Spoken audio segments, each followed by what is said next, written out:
Hello friends, welcome to my channel an educationist.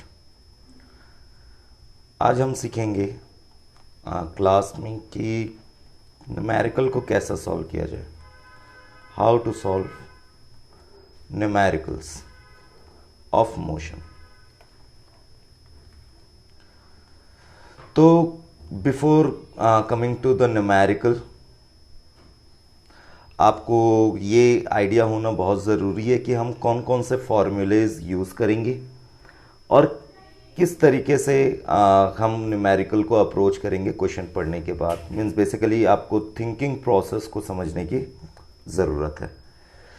तो अगर मैं बात करूं कि कौन कौन से फॉर्मूले हम यूज़ करेंगे, तो बेसिकली 5 से 6 फॉर्मूले हैं जिसे हम न्यूमेरिकल में यूज़ करते हैं। पहला लिख रहा हूँ मैं।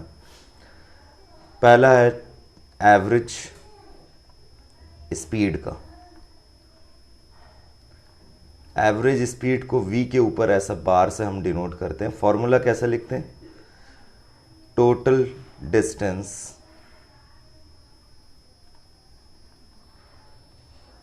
Bye total time.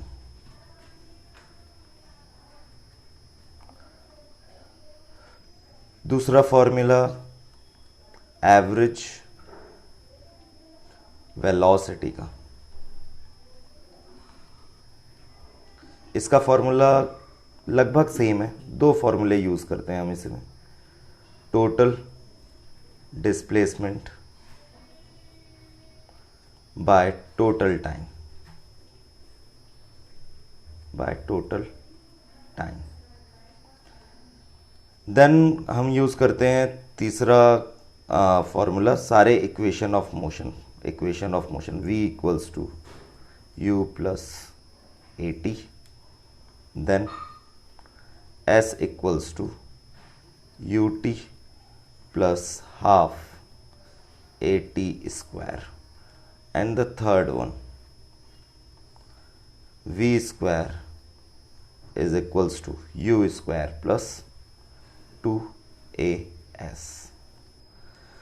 तो ये फॉर्मूलाज हम यूज़ करते हैं, पर इन्हें यूज़ करने से पहले हमें कुछ थ्योरेटिकल कॉन्सेप्ट्स जानने बहुत ज़रूरी होते हैं। इसीलिए उन थ्योरेटिकल कॉन्सेप्ट्स को समझने के लिए क्वेश्चन को समझना बहुत ज़रूरी है कि आपको कितने थ्योरेटिकल कॉन्सेप्ट्स अच्छे से पता हैं।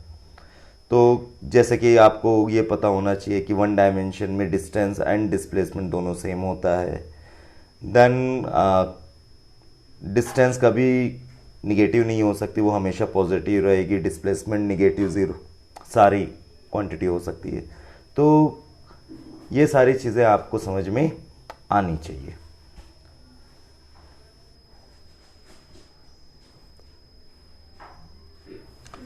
तो ये एक न्यूमेरिकल है, हमने कॉपी पेस्ट किया है इस डिजिटल कॉपी पेज पे। तो सबसे पहले let us come to the thinking process. Thinking process पे हम किस तरीके से काम करेंगे, क्वेश्चन पढ़ने के बाद हमें क्या सोचना है।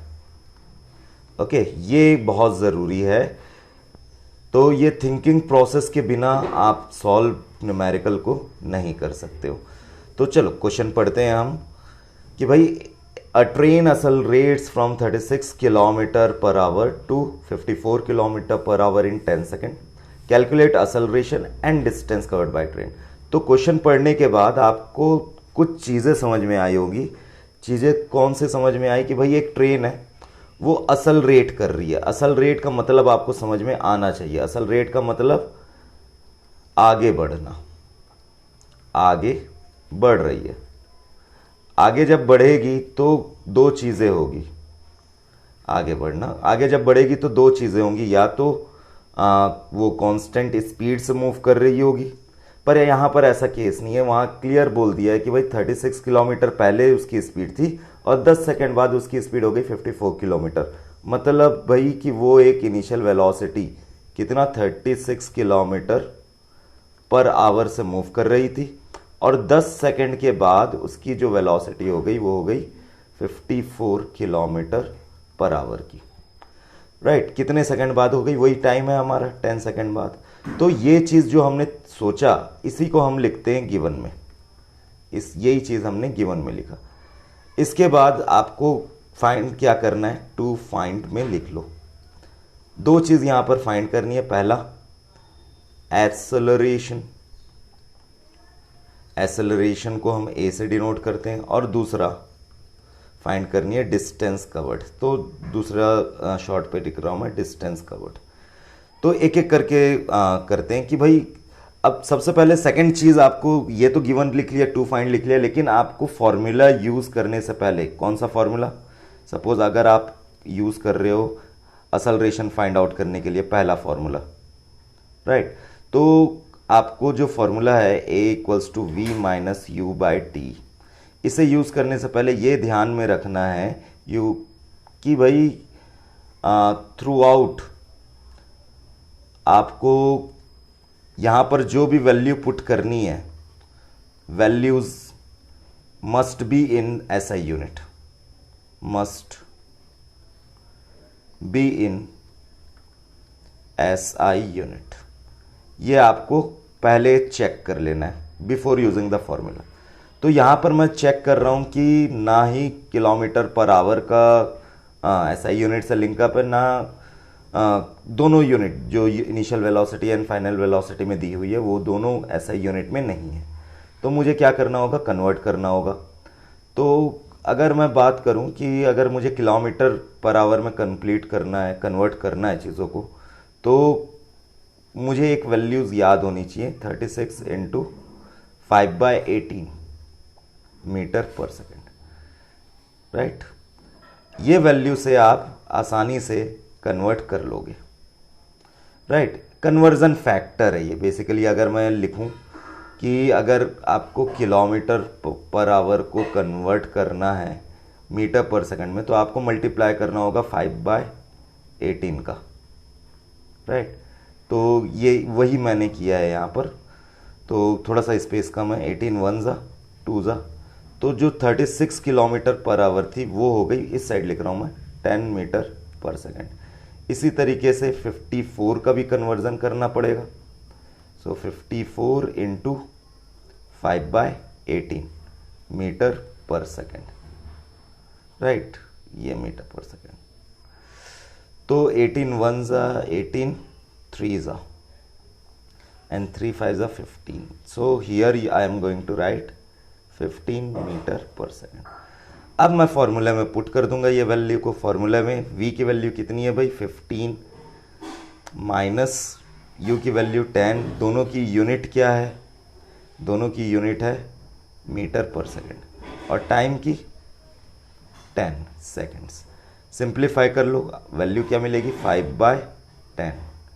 ऊपर यूनिट है मीटर पर सेकंड, नीचे यूनिट है सेकंड। तो ये सेकंड इधर, ये वाला सेकंड नीचे आ जाएगा तो सेकंड स्क्वायर हो जाएगा। फर्दर 1/2 मीटर पर सेकंड स्क्वायर। ये आ गया आपका एक्सेलरेशन, पहला आंसर। दूसरे पे आ जाते। दूसरा आपको निकालना था distance covered, B part. You have to find out distance covered. और डिस्टेंस कवर्ड का फॉर्मूला 2 हो सकता है बेस्ड ऑन द गिवन। देखो हमारे पास क्या था, u था, v था, अब a भी है और t भी है। तो इसको यूज़ करके हम कौन सी इक्वेशन ऑफ मोशन यूज़ कर सकते हैं डिस्टेंस फाइंड आउट करने के लिए। मैं दोनों इक्वेशन लिख रहा हूँ, s = ut + ½ at²। इससे भी आप डिस्टेंस फाइंड आउट कर सकते हो। और तीसरी इक्वेशन v² = u² + 2as, इससे भी आप फाइंड आउट कर सकते हो, राइट। इससे भी, दोनों से। तो मैं एक यूज़ कर रहा हूँ थर्ड वाली। तो v² कितना है भाई, 15 का स्क्वायर, u² 10 का स्क्वायर प्लस 2, एक्सेलरेशन कितना है, ½ और ये s निकालना है मुझे। ये कट गए, राइट। इधर बचा भाई 15 का स्क्वायर माइनस 10 का square is equals to s। 15 का स्क्वायर 2 2 5 माइनस 10 का square 100 equals to S. S कितना आ रहा है? 125 मीटर। तो 10 सेकंड में वो कितना ट्रेवल करेगा? 125 मीटर। सो इस तरीके से हम चीज़ों को सॉल्व करते हैं। दूसरे न्यूमेरिकल भी हम करेंगे ग्राफ से रिलेटेड। आई होप आपको थिंकिंग प्रोसेस समझ में आया होगा। एक सिंपल सा न्यूमेरिकल से मैंने ये बनाया है। इन केस अगर आपको लगी तो और भी मैं न्यूमेरिकल कवर करूँगा definitely. I hope you like the things. With this I will take your leave now. Thank you.